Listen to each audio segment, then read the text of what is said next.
Welcome to the K-State Insiders, your Kansas State sports show.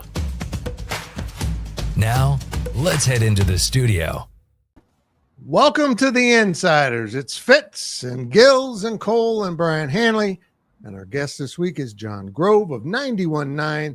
He does play-by-play. He does his own talk show. He takes out the trash when it needs to be. He's saved puppies and kittens from fires. Yep. Ironically, do you work out at Nichols Hall? Not at Nichols. You're at Dole now. It's at McCain, actually. It's over at McCain. Oh, it's McCain. That's right. That's it. That's it for the show. Where I first met you, Fit. I know. And how did I make that Nichols when it was McCain? How is that working? I don't understand. I mean, they're still connected all together at this point. It's insane. Yeah, it really is. Cole, do we have a final on the women yet? The last time I looked, it was 77-60. Either way, I am here to report that it was 79-62 final score. Baylor knocks out Kansas State. So K-State is now no longer in contention for the Big 12 championship game with one game to go, which honestly, guys, I think Baylor's got a really good chance to win the Big 12. Yeah. They've got a really good chance. They host TCU on Sunday. Yeah, Baylor looked good. They just ran K-State off that three-point line. They would not let them shoot. It was impressive, but kind of weird to have your senior night before your last home game. I mean, you have a big rivalry game, senior night. I feel like they set the table for a letdown. Mm-hmm. So, okay, let's get rolling here and talk about the topic that everyone seems to not want to talk about, but they actually want to, based on our website traffic at times and YouTube traffic. Men's basketball. I'm going to start with you, Big B, because I'm fascinated by what you got to say here. Look, you're missing a star player. The rest of you don't play well, but I just didn't feel like they were engaged from the very start of that game. Not even a little bit, Fitz. Not even a little bit. Cole, me and you talk about this. You agree with me. Your best players got to play. Got to be the best players when it's time to be the best players. And that didn't happen. Didn't look engaged. Didn't look enthused. You can blame a lot of things. I don't want to just crush Jerome Tang, but if you can't get your team up to win after you've struggled the last couple games, you're coming home in a must-win basketball game, and they come out about as flat as a board as it could be against a team that literally Arizona State is saying, hey, K-State, if you just play hard for the first 10 minutes, we'll quit. We don't want to be here. We want our season to be over. Our coach is going to get fired. Just play hard for 10 minutes, and we'll give you the basketball game. K-State couldn't even muster that up. And I don't want to hear about Coleman Hawkins not playing. Okay, fine, he's not playing. That means somebody else should step up and has the opportunity. That didn't happen. Quite frankly, I was disgusted, guys. I was just disgusted. John, give me your thoughts on that loss. I mean, Brian put it at best. I mean, it was discombobulated, detached right from the start, frankly. I mean, I was kind of sitting, kind of running around. I was running the socials for the station that day, but even the warm-ups, it just didn't seem as if the buy-in energy was there. It just seemed a little bit sloppy at times, and even Arizona State as well. I mean, you want to talk about Coleman Hawkins being absent, which kind of set a ripple effect on the team. Arizona State just let their leading scorer and B.J. Freeman go an hour right before tip-off, but yes. The main difference is that Arizona State just came in riled up. They wanted this one more. They had this giant monkey on the back when it comes to this losing streak, and it just didn't seem as if K-State wanted to be there. And it's starting to become a little bit more of a rhythm now, where K-State throughout the last 3 games just showed up, and I mean that's about it. They just showed up via the bus, but hasn't put in the effort whatsoever overall.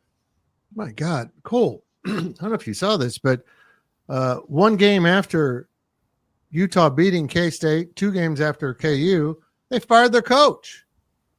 Utah fires their coach today. I'm like, where'd that come from? The guy just beat Kansas. Yeah. And Kansas State. Yeah, that was strange. Turn around and lose to UCF. I guess that was just a bridge. Well, I think it's we do the Big 12 Insiders talking to people. It's pressure. BYU's good. BYU's been good. And Utah used to be really good in basketball. I mean, they were, and now they're not. And there's no reason. I think they thought they were going to be better this year, and the season didn't turn out that way. And they're thinking, you know what? We can get a reset. We can get somebody to come in here just like BYU did and get a better coach and get a better team. Because I'll be quite frank, Utah. Look, I grew up with Rick Majerus, who was great at Utah. Yeah.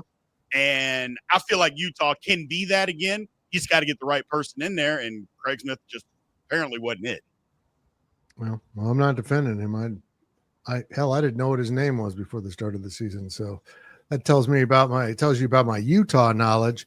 But Cole, I don't like to just pick out coaching and criticize, but I thought K-State lost that game in the opening tip when they went to the replacing Coleman Hawkins with another guard. Yeah. It was a disaster. Yeah. The size and length of Arizona State, it was comical. Yeah. How much taller. It reminded me of when K-State played Kentucky in the Sweet 16, and K-State's tallest player was the same size as their shortest player.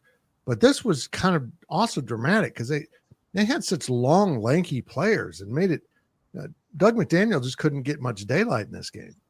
And I think the reason why I was so disappointed with this game was because the way that Arizona State played was exactly how they played in Tempe. There was no changes. They passed the ball around the perimeter and chucked up threes. And even at halftime, you felt like if you were K-State, you've played as possibly as bad as you can, and you're still in the game because Arizona State wasn't going to change the way that they played. It didn't look like they were playing with any confidence. Hell, they had the big guy who's made 4 3-pointers all season chucking up shots. Did they go in? Sure, but K-State was willing to live with that, and it was just, there was nothing. And Hurley's standing on the sideline. He's not coaching. He's not doing anything. Everybody in that program knows it's going absolutely nowhere. So quite frankly, for K-State to come out with the effort that they had, it just is, it's mind-boggling. It is absolutely mind-boggling because this is the same team that won 6 games in a row. They showed outstanding effort. When they were at their lowest, people had given up on them. They used that as a rallying card. And then they lost a game, and Doug McDaniel said, we needed the wake-up call. I was like, okay, I totally understand that. You probably shouldn't have to have a wake-up call. You're not that good after, the start of the season, but I understand saying that. You lose to Utah, you're playing on the road. Again, not that you understand losing, but it's justifiable. But there is absolutely no justifiable reason to come home and not even just lose, guys, but to lose like that. In front of it was a pretty good crowd. I mean, it was a pretty good crowd. Never got into it.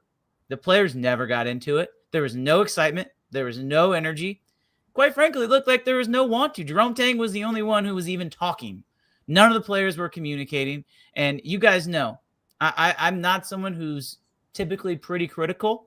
I like to look at more of the how can they get better as opposed to why are they so bad.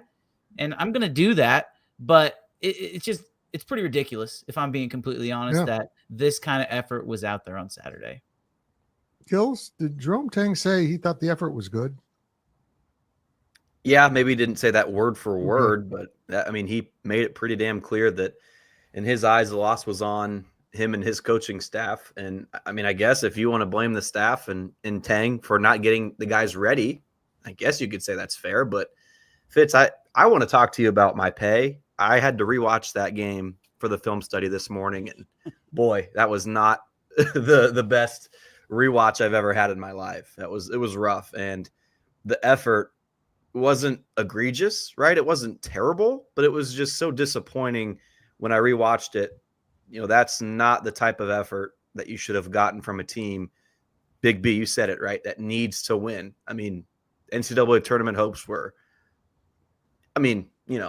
I guess if you go and win your final 5 games of the regular season, you could maybe get hot, but you had to win that one. And K-State, Coleman Hawkins, just that absence, obviously, that's one of your better players, but it was much more than just losing one player. Kansas State didn't execute.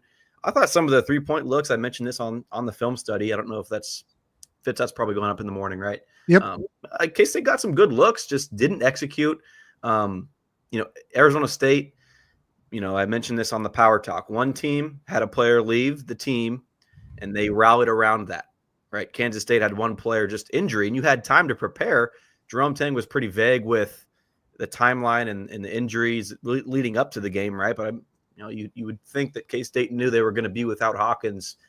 A better game plan definitely should have been in place. And, CJ was probably the easy candidate to just put in the starting five. I get that, but a team like Arizona State, you need, a Chor would have been a perfect candidate. Yep. But instead, I was at the rec this afternoon, and I didn't play against him because I'd probably get my butt whooped. But, you see him there, right? Fitz, we finally been able to confirm that. I finally saw him. We saw Chor at the rec. But, yeah, it's go watch the film study. It's one of the quicker ones that I did. It'll be up in the morning, but definitely not the effort that you would have expected. Again, it wasn't egregious, but it was just a team that was unable to create its own energy. And also, one more thing, guys. I'm sorry, I'm yapping here, but I really wish I would have put more focus on looking at the bench during that game when we were there, right? On the broadcast, they just show it every once in a while. And there was one time I looked and it was like, wow, like these guys just, it was after a made bucket or something. I can't remember. And they like half the bench even stood up. Like, I mean, that's just, top to bottom. I wish I would have gotten a closer eye on that, but yeah, just not a team that looked like it needed to win that game when they should have. And guys, Fitz, before we talk about something else, he brings up the point of Jerome Tang saying this is on the coaching staff. And I'm just here to tell you that no coach is going to ever throw the players under the bus. Like that's never going to happen. Bobby Hurley will. Yeah, no, Well, there's coaches that will. Yeah. Fair. I don't know if that's necessary. Well, Jerome Tang will never do that. No, I don't think Chris Kleiman would ever say we didn't execute. That's not on us. That's on them. It reminds me of a clip. And usually, good coaches have a way of saying things without saying things. One of the best college baseball coaches of all time by the name of Augie Garrido. He was at Texas for a long time. He was at Cal State Fullerton. There's a rant of him talking to his team, and they had lost like 3-1. And he uses a lot of, not very safe for work words, but he says basically how horrible they are. And then he says, but we're taking the blame. We're taking the blame. We should have coached better. We should have put you in better spots. But then he goes on to say how horrible they played. And it just, I don't think Tang would ever say that to his team, but I feel like that's kind of how that staff feels right now. I'm always for a coach taking the blame, but at some point it starts to feel like you're not holding your players accountable. It's not all you. I mean, it's not all the staff. If guys come out there at low energy, how is that on you? Yeah. I love what football coaches use. This is the way they criticize their team without criticizing them and specifically how they played. We had a bad week of practice. Yeah. The coaches didn't have a bad week. The players had a bad week of practice. We had a bad week of practice, meaning we were bad today, but I didn't say that. I love it. Let's one little comment here. Let me pop it up. X-Rock says depth and consistent play needed from basketball. That's really the problem.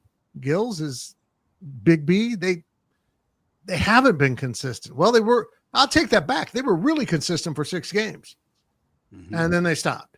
And maybe they have been consistent in a bad way the last 3, but they don't seem to have. It's amazing because I thought this roster was really deep, and here we are late in the season, and I'm like, they don't have enough answers on this roster. Nah, If you're looking so.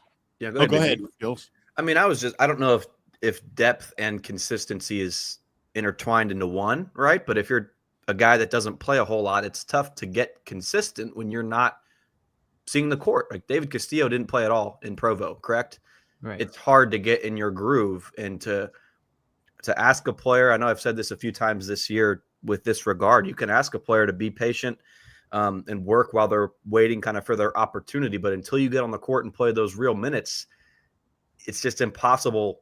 They can do all they want in film study, practice facility, all that stuff. Until you get those minutes, you just can't replicate it. So I'll plug another one of my articles I went up this afternoon. It was 5 reasons why K-State needs to let its young talent loose. And it's largely about Moby and David Castillo. But I mean, I thought they played They've been playing solid, right? Castillo led the team in plus minus against Arizona State and was the only guy that didn't have a turnover, right? And Moby, anybody watching this knows how awesome his energy is. So I get it. Yeah. I mean, depth and consistent play is needed, but it's hard to get it when guys aren't seeing the court as much.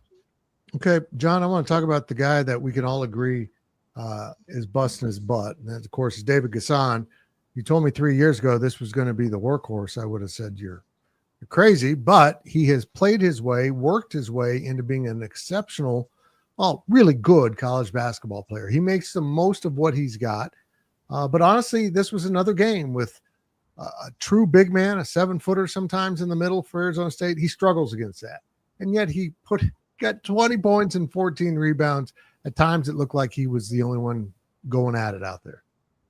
I mean, to simply put it, Fitz, I mean, he's been the best player on the team by a significant margin when it comes to the overall effort, which has clearly paid off from his standard in terms of filling up the stat sheet and everything.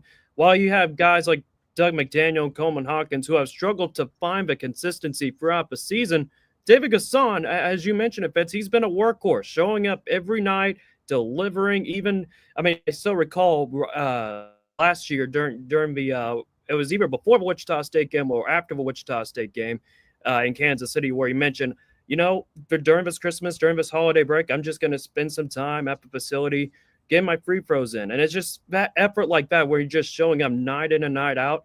I mean, it's fantastic. And I appreciate David Gasson for what he has done for this program. With that being said, I would say this as not necessarily a shot on David Gasson, but I think he served more as a complimentary player rather than being one of the main guys. And that's telling me that the investment isn't there from a whole slew of guys. All right. When you have David Gasson leading the team when it comes to a lot of categories, that's not necessarily the best sign whatsoever. You need guys. Guys simply aren't moving. They're just standing around or waiting for someone else to create. I mean, they just need more of these David Gassons who are willing to step up and make the right plays when it counts the most. All right, you need players who live and breathe the game and do the little things right, whether it's hustle, off-ball movement, setting screens. Every little detail adds up to the win at the very end. Yep. And Cole, look, there's just some guys that have a role. And if they're not doing that role, let's get them off the court. Yeah. And David Gasson plays his role, which is usually rebound, score around the rim, and be a pest. And he does that well. Last night, Brennan was pretty choked off from shooting threes. He got one up that was a really nice shot that went in. But for the most night, it was a horrible night shooting threes. And I feel like he was a horrible matchup with Arizona State. Those guys were so long and athletic. I thought it really began to show up at points of the game. Well, they circle him on the scouting report. I mean, think back to what he did against Arizona State and Tempe, and it was pretty obvious that they said, you see this guy right here? Yep. We're not letting him beat us. And I think it's important to know, guys, without Coleman Hawkins, K-State doesn't have a leader. People can complain about Coleman Hawkins. People can not like Coleman Hawkins. I think that's, I guess, kind of valid, but he when he's out there, he affects the game in ways that I personally didn't think until you watch the game against Arizona State and you're like, yeah, he would help this team. And the one thing he also is, he's a leader. Right or wrong, he's a leader. And without him, they don't have a leader. And they asked David Gasson to be that leader. And that's not who he is. He's not the vocal leader. He can lead by example. And if guys aren't watching, it doesn't matter. And those guys are not watching how he's working. And I made a comment after the game to you, Fitz. I said, if I was David Gasson, I would go into that locker room and I would say some very mean things to people. And he won't do that because he's a good guy and he's a good teammate. But Brien, I'm going to ask you this question because you've talked about this all the time. You can't be just the nice guy all the time. You have to have people in the locker room who are willing to step up and say, hey, man, you got to pick it up. And I feel like K-State doesn't have any of those guys right now, and it's really, really showing. Well, to answer that question, first of all, it has to be in your personality. You can't fake being a tough guy in the locker room. So, because when you do that, people see right through it. The one thing about it is that what David Gasson can do is, hey guys, you guys are actually better than me. Why is it that I am giving more effort and getting more out of this than what you guys are? Because that's the thing, is that David Kassan knows he's not the most talented basketball player, but he gets by because he's the effort that he gives, and quite frankly, his give a damn. And that can take you a long way, not just in basketball, but in life. Yep. So he's giving all the effort and he's actually maximizing his potential. Nobody else is maximizing their potential. And that's the problem, is that the guys that should be, the guys that think they're probably pros, which they're, and let's just be honest, they're not, but that's where the problem comes in. And so David Kassan could get in there and say, hey guys, why aren't you guys, what's going on? Why can't you figure this out? Why aren't you giving the same kind of effort? Why aren't you playing better? You guys are better than I am, but yet I'm getting more out of this than what you guys are. Maybe he has that conversation. I don't know, but somebody needs to have that. Well, it's too late now, to be honest with you. That should have happened 2 months ago. Yeah. But that's where the issue comes in. Cole, I agree with you. It's just, if, like you said, John said it right. David Kassan is a guy that is a complimentary piece that is being forced into the position that he's in because nobody else is doing their job. Fitz is right. Guys aren't doing their job. Just get them off the court. And Gills, you're right. It's like at some point you got to put some guys in there that want to develop, that you can develop some guys. The season is, it's not over, but the K-State's not going to the tournament. So what are you trying to do? Like, how many guys are you trying to keep at this point? Because it'll be another big turnover again if that's what you want. But I don't know. At some point, you got to start keeping some guys around. So I know that ventured off into something else, but it's just at some point you got to do that. But David Kassan, I love his effort. I love his care, how much he cares. That shows he cares about the program, the school, all of it. And that's the definition of what a college basketball player is. I come in, I'm not the most talented guy, but I'm going to work my ass off to get to where I am today. Because he's, hell, from last year to this year, he's a totally different guy. Yep. Totally different guy. Okay, Ryan Gilbert, let's look ahead. Unless the miracle happens and K-State runs the table in Kansas City, I think we probably agree that they're probably not making the NCAA tournament. And maybe they make some form of postseason. I'm not sure. But what lies ahead for Jerome Tang's program? He's got to hit the reset again. They're going to have 2 more scholarships. I believe Kansas State is going up to the 15 scholarships available. I don't see him going all in on the portal again like he has. I'm just uncertain if they have about 6 guys come back. I think that's our number we decided on, maybe, depending on Max Jones. I don't know how they get to their roster at where they're at right now between the portal and recruiting. Yeah, I know Jerome Tang is always going to say tough people do the next right thing. And so we'll see if NIT or that Vegas crown, what's it called? The Vegas tournament. College basketball crown. Yeah. We'll see if they do that. But if you want to go attack the portal, man, those are precious days, right? Where if you're focusing, and I know that it was a challenge when they played Iowa last year to juggle that. If you can put your sole attention on the portal, that it may not give you a huge advantage, but it's not going to be a bad thing, right? So if roster construction, man, it's, there was someone in the comments that was saying, get everyone out, clean house. Can't. You can't restart like that every year. And nope. I think the best example is Barry Brown and Dean Wade and Kamau Stokes. They were not good their first year. Second year, they got in barely with the play-in game, and then they eventually made the Elite Eight and won the Big 12. So, if you could, guys that grow in your system and develop in your system, assuming that that Tang is a good coach and he has a good staff and they can develop them, which obviously Tang did that at Baylor, right? So, I got full faith that if I would much rather want to keep the guys in all honesty, guys, keep the good locker room guys. Anybody that you have to question anything off the court, right? That's not a risk you probably want to take moving forward, right? So I'm not saying that, Taj Manning is going to be a starter next year, but anybody like that wants to put in the work, they're going to get better from this year to next year. Now, how much better will they get? That remains to be seen, of course. But, would you rather have option A and what you're getting, or option B where you don't know what's behind that door? I think you would probably take option A, because as we saw, guys, the grass is not always greener with the portal. You can't wave that magic wand, and NIL money.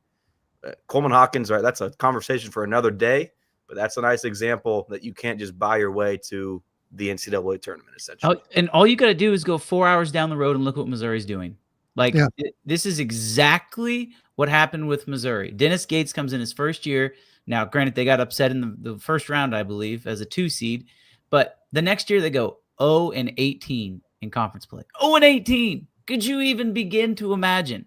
This year, he keeps pretty much the exact same team intact. He goes and he spends money. That's what they had to do. They spent money wisely. They acquired the correct players, not necessarily the best players, but they acquired the correct players. And now this is going to be a team in Missouri who could be a sleeper team in the NCAA tournament. Now, granted, Tang's in, what is he in, year 3? Yep. Or year 4, yeah. Year 3. He's same as Gates. Yeah. Right. So it's just a little bit different, obviously. The down year is not as bad as 0-18, but instead of 1 year of really bad, K-State's just had 2 years of pretty bad. And I'm interested to see if he follows that model. I don't see the difference between – I get the record, but what difference does it make? Yeah. Like, K-State not any good. We know that. We can all be honest here. They're not any good, and they weren't any good last year either. So Missouri wasn't good, but Cole, you hit it right on the head. And we've talked about this before. You have to build a team and not go get players. That is the difference. And I think we all talked about it. Coach Tang and the staff, they panicked after last year. Yep. They didn't have to panic. They could have built a team, and instead they went and got players, and it didn't work. And now you're behind the 8 ball again. So I get what you guys are saying, that you don't have to start completely over, but they're going to have to get another majority of their guys from the portal again, but you have to build it the right way. And maybe you can be as good. Don't get me wrong, because I don't want to hear it's going to take 2 or 3 years. No, it doesn't. It doesn't take that long to build teams anymore. Not in college basketball. You can be good. Look at Missouri. It's a perfect example. You can be good the very next year if you do it right. And we just didn't do it right. And I'm still baffled, Fitz, on why that was the avenue. Like, what was the whole panic of, and then reaching for the stars, and that's the only stars that we reach for. Like, we went for the top people in the transfer portal. And I'm not saying K-State shouldn't play in that realm. I think they should. But you have to reach for a bunch of people and then to see what happens. But they just reached for the very top guys, got none of them, and then you had to settle. And then it's like, well, okay, that didn't work out the way we wanted it to work out. It's just, you have to cast the wide net. You just do. That's the way this game is played these days. You can't just, we want dudes. And if I heard that once, I heard it 100 times. I'm like, well, that's great that you want them, but do they want you? And that's a totally different thing. And I felt like we just didn't do that right. I just felt like it was a panic job, and we're paying the price for it. Yep. We're really paying the price for it, and I don't like it. And John, that price is going to go beyond this year, because next year now turns into a rebuild. Maybe they can do the Missouri route, but that just comes down to picking the right guys to return to your program, and picking the right guys to come into your program, to not build a roster, but as Big B just said, to build a team, to build a locker room, to build a bunch of guys that want to work together. Something we saw in year 1 of Jerome Tang, but we haven't seen since.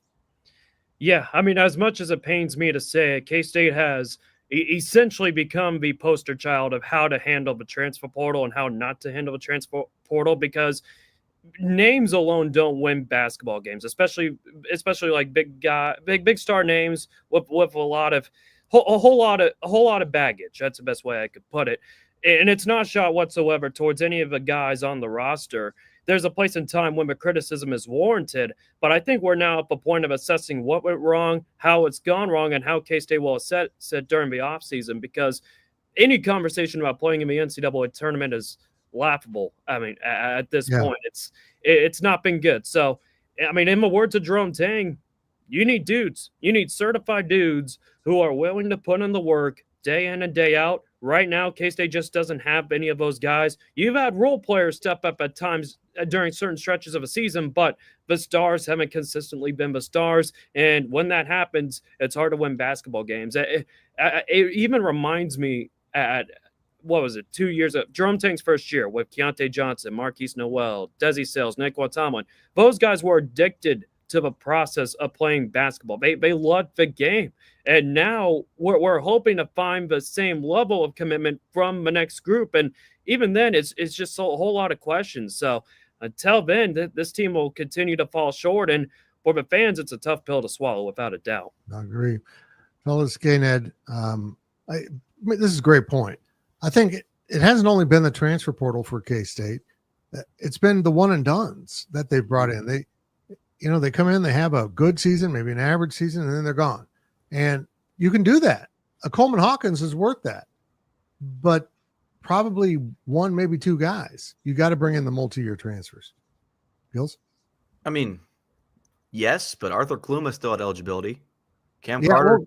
There's a lot of guys playing elsewhere. So I get it. Yes, 100% K-Ned, but you have to keep them, right? Just because they have multiple years of eligibility doesn't mean they're just going to stick around. You have to be on the same page, right or wrong, for whatever reason. Any of the departures from last year left, if they're multiple year transfers, have them stay for multiple years. That's the problem. They were one and done transfers. They came in for 1 year and they were gone. And in some case, Carter was there for 2, and I get that, but they didn't finish their careers at Kansas State University. Yeah, I agree. Very frustrating. Okay, Cole, before we move on here to other things, well, we are moving on to other things, but I want to talk about women's basketball still. But you're going to do the daily delivery tomorrow for me sitting in on baseball. So now I want you to talk about the awesome week in baseball had without stealing from your own daily delivery. This is my daily process. I go on these things and I talk a lot, and then I got to come up with daily delivery. I'm like, okay, I can't say what I said. Well, without saying what I'm going to say, K-State going from 1-4, and I mean, I watched a lot of those games on ESPN Plus when they were in Coastal, and they just didn't look. They looked like a team that was still kind of trying to figure themselves out. And again, I think part of that is it's a brand new team, and the talent was there. They added some tremendous talent in the transfer portal. And it was kind of one of those situations where I think there was a conversation that was had. Hey, you guys got to figure this out, or else we're going to be stuck at one win for a really long time. You're good enough to beat anybody that you play against, but now it's time to go show it. Nobody thinks you're any good, so go prove them wrong. And the coaching staff, I give a lot of credit to. I mean, they have one of the best coaching staffs in all of the Big 12, with Austin Waits as the hitting coach and associate head coach. And obviously Pete Hughes has been tremendous for Kansas State the last few years.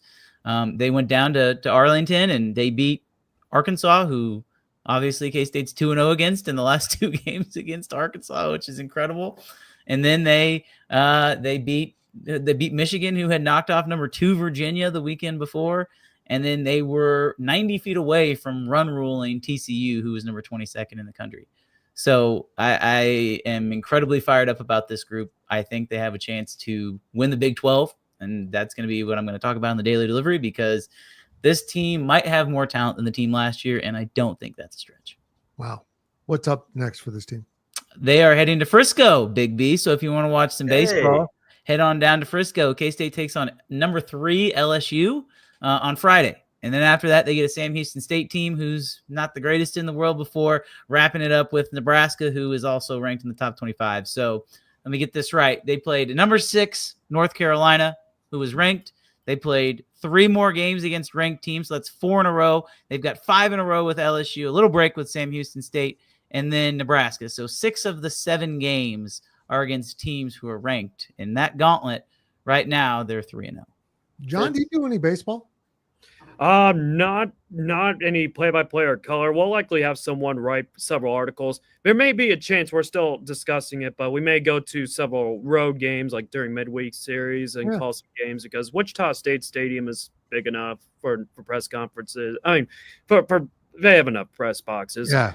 Creighton, of course, World Series location. K-State's facility is small. That was pretty much essentially the main reason why. But yeah, I mean, any chance I get to talk about baseball a little bit, I'd sure love to. I'd like to hear that golden voice doing a little baseball. Gills, you were going to say something?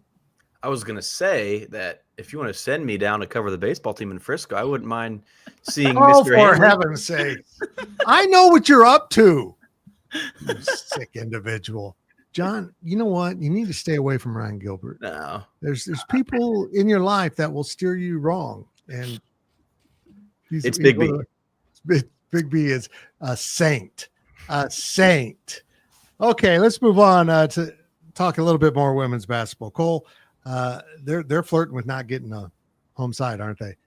Yeah, people were not happy with me when I pointed that out. I'm worried, to be completely honest. And I am worried because, in truth, the Big 12 kind of sucks.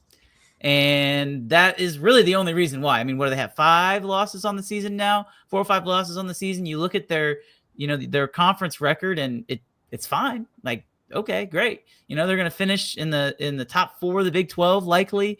Any other year, you would feel totally confident that would be good enough to be a top 16 team. I think that as long as they beat Iowa State, I mean, you have to beat Iowa State. If you lose to Iowa State, I don't care if you win the Big 12 tournament. There's going to be some bad loss. That's going to be a bad loss.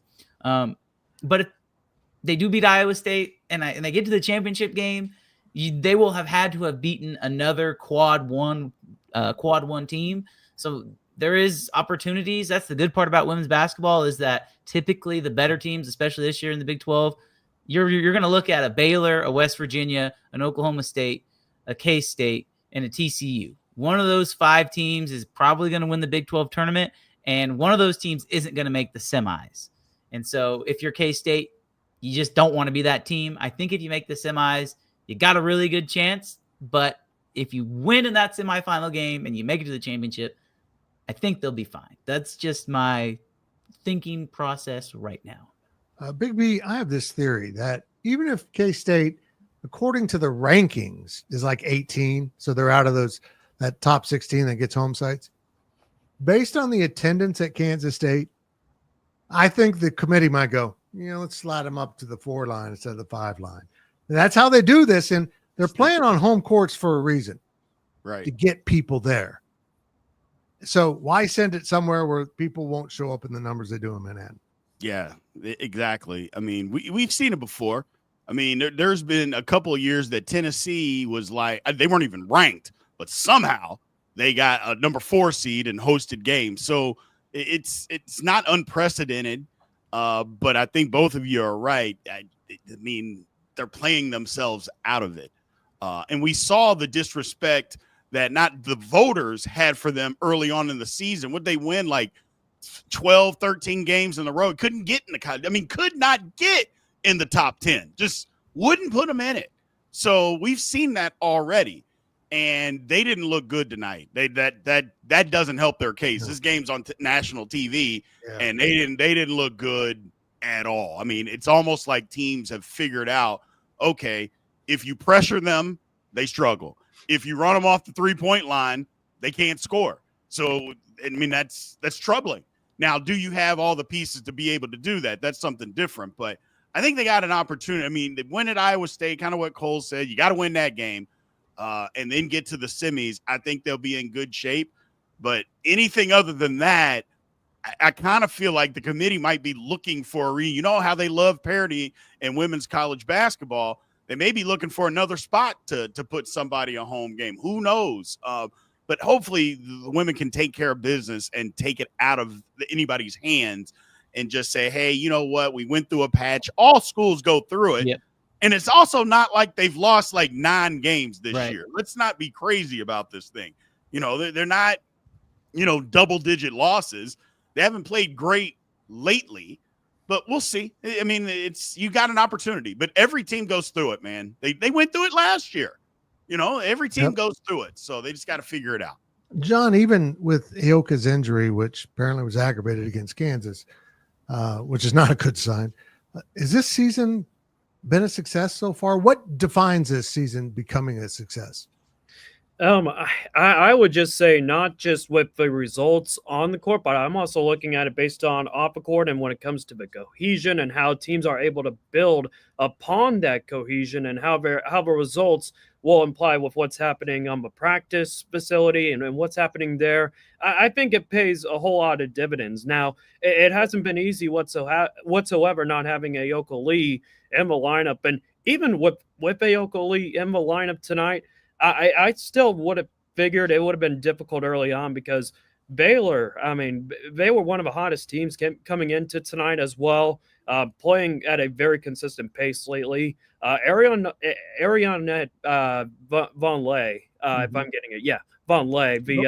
She came from Colorado and she had a lot of familiarity with playing in Brownwich Coliseum, and she simply owned K-State in the paint tonight. And Baylor just kept the pressure on by forcing a lot of turnovers, mainly inside the lane. And she plays big down low, using her body to control space, similar to Ayoka Lee, and making it nearly impossible to avoid blocking fouls with her physical presence in the post. And frankly, honestly, what I believe Big B mentioned it, but just kind of the tape and how it's kind of all national broadcasted. Looking more at this contest against Baylor tonight, it just seemed as if Baylor took their notes from the game last Monday against West Virginia, where if you're able to exploit a few things and really expose K-State's guard play at certain points when they're not anticipating it, it nearly feels like a carbon copy game plan. So we'll see if there's any other teams that kind of follow along the lines of success, but I would honestly have to say the most important factor is kind of setting the tone early, and you didn't have that opportunity of doing so against Baylor tonight without your star player, whereas you had her on Saturday get the first 2 baskets of the game, and you really set the pace there against Kansas. Gills, as we close up shop here, Ben, go to UCF on Wednesday. I'm not sending you to Orlando, although it's Orlando-like weather right now, which is okay. Come home and they play Colorado. These are 2 of the worst teams, along with Arizona State, in the conference, at least in terms of records. And then they go to Cincinnati, which has had a little uptick here, but still not in the upper half of this conference. Just tell me what you think lies ahead for K-State in terms of how well they'll play. Do they have a shot at running these 3 before they play Iowa State at home? Just kind of give us some hope. Please, Gills, give us help. I'll let Big B maybe if he wants to touch on UCF, just because I know you follow the Big 12 more maybe than I do. So, but the thing with this game is it's on the road, and I think it's become very clear that quick 2-game back-to-back wins at Iowa State and Arizona State was just a flash in the pan. They reverted back to the old ways of struggling on the road. It's tough to create that energy. And, I know they treat every game like it's its own season, but if you lose to UCF, then, I mean, man, things are just going to go from bad to worse. We don't know the Coleman Hawkins status. Will he be available even before they go off to Kansas City? We'll see. But yeah, I mean, Colorado, that's obviously, it was me and Kellis, I think, Drew, we were talking about the Big 12 tournament, and now like they'll probably be playing on the first day. And I made the joke, it was like, well, at least they may maybe get a free win on the first day. And they're like, what, Ryan? Like, you're crazy. Like, there is no free wins for the way this team's playing, which is true, man. I mean, there is nothing at all to say that this team would beat Colorado, Oklahoma State, obviously Arizona State, right? So yeah, it's obviously got to focus on that UCF game, but I'm not getting my hopes high for just the simple fact that it's away from home. Yeah. Boys, any closing thoughts here, Big B? Well, I mean, it's kind of what Gills was saying. I mean, UCF, look, I mean, they're 2-11 or 2-9 in their last 11, and they lost 7 in a row until they beat Utah. But the thing about them is they actually play better at home. I mean, they played Houston tough at home. They played KU. Well, actually, KU blew them out. They played KU good in Lawrence. So if I'll just say this: if K-State comes with the same effort that they did against Arizona State, UCF is going to blow them out. I'm just telling you guys that right now. Don't be surprised, because while they lost all those games in a row, they weren't horrible. They just they don't have the talent, probably not the coaching, and the Big 12's tough, but it's troubling. I just wish the guys had more effort. And I know we keep saying that, and we've said it over and over again, but literally that game the other day, I said 10 minutes. I don't even know if it was 10 minutes. If they'd have just come out of the gate the first 8 minutes and played hard, Arizona State would have laid down and let us beat them. And we didn't have enough energy to even muster that. That to me, that's nothing but coaching, man. I promise you it's not.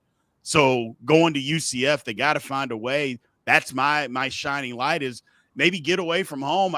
That's usually never the answer, but maybe getting away and trying to go get a win, maybe that will get their spirits going in the right direction. But something's got to change, man, because it was just disheartening the way that these last 3 games have gone. To 2 of them get physically whipped, and then the last one just not care. So hopefully they turn this thing around.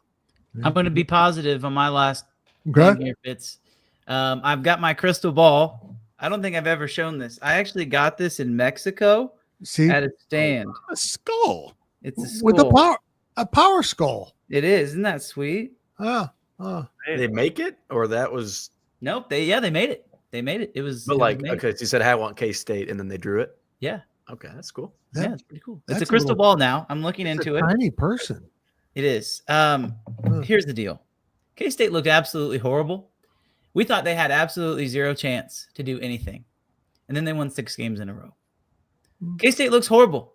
We think they have absolutely zero chance to do anything, which probably means at some point they are going to just absolutely surprise everybody, only to then just rip the actual soul out of you as a fan when it matters most. I'm saying that only half sarcastic, because it really wouldn't surprise me for this team just to turn it on. And like they put on Wabash, somebody put on Wabash Station today. I said, it's obvious the light had switched after the 6-game winning streak. And somebody said, well, they turned the light switch off. And I said, well, somebody forgot to pay the electric bill. Well, I'm going to go and say that they paid the electric bill and the light switch gets flipped. Okay. And if the light switch gets flipped, there are 3 very winnable games that lay in front of them. And maybe people will be a little bit happier. Who knows? Great. John, your closing thoughts, and how can people find you? Well, I mean, Cole said it best in terms of that 6-game winning streak. Ironically enough, one of the baseball guys, he's part of a news and sports media. You might see him on social media constantly, but he's part of a radio station. I knocked him the door, FBI espionage style, and I asked him, dude, why did you take the secret potion from the basketball training facility? Now you're just using it for the baseball team. That's typically they start off kind of low, but now they're rolling. But I mean, at this point of the season, and I'm not trying to act like a Debbie Downer or anything, but I can't sit here and say that these past 3 games were the issue. The real problem was how they played before that 6-game winning streak, because I mean, games like we saw against Utah and Arizona State, they're bound to wear you down at some point, especially when you're at this point of the season. A lot of key players are getting out. A lot of injuries will occur, and several teams will get away with some fluky stuff. But those kind of results happen once or twice of a season, and it's hard to feel bad when K-State puts himself in a position where they had to get that 6-game winning streak due to how they play in the first 18 games. But that's a rambling there for another day. You guys can follow Jon Grove 2, as you can see on the bottom. I'm trying to put more of an emphasis on it. I don't spell my name without an H, as you guys can clearly tell. That should be clear and obvious. What else? Then we also got the Cat Attack Pod podcast. We go live on Wildcat 91.9 every Thursday starting at 6 p.m. You guys can follow Cat Attack Pod for all the updates, notifications, even some crazy memes that'll tend to pop up every once in a while. I gave Grant Snowden the password to the account, so I'm very concerned. I'm very terrified. He's going to pull out some Gills-esque stuff there. I just on Twitter. And then On Twitter, man, that's non-existent right now. We'll see. We'll see. I mean, anyways, Joe got shut down because he's such a bad boy. He apparently tweeted about the weather or something, and Elon didn't like it. Yeah, he didn't like whatsoever. And then you guys can follow Wildcat 91.9 FM. We're putting out a lot of great content, a lot of great sports talk lately. Again, Cat Attack will be on every Thursday. We just had a great broadcast tonight. I had a first-time broadcaster for the Baylor game too, so sounded pretty good. And we just continue to keep on growing our brand. And I'm sure Gills and Cole Carmody can attest to that. Keep on pumping them out, brother. Awesome. That's it for this week's edition of The Insiders. More coverage coming this week from this team. And, of course, I'm giving the daily delivery to Cole Carmody tomorrow. Why? Because I didn't want to do one. And plus, Cole has stuff to say. I don't have anything to say. I'm just going to end this podcast now. Thank you for watching the K-State Insiders. This has been a GoPowercat.com and Spirit Street production.